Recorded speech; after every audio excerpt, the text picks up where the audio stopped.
Thank you for that suggestion, Mr. President. Yes, Colonel Acerto, bakit po kayo nag-online? Bakit po wala kayo dito physically present dito sa bulwagang ito? Sorry po, hindi ko po maintindihan. Bakit po? Paano po yung audio? Ulitin ko po, Colonel Acerto.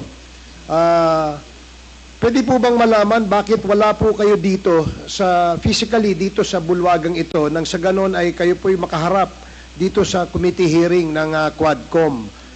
Pwede po bang malaman kung anong rason?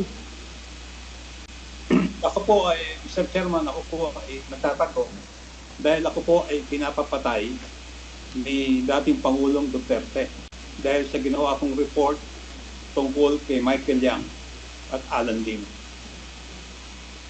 Kung pinapatay kita, bakit buhay ka pa ngayon? Buka pala. 1 minute suspension. Mr. Chairman, 1 minute suspension. 1 minute suspension.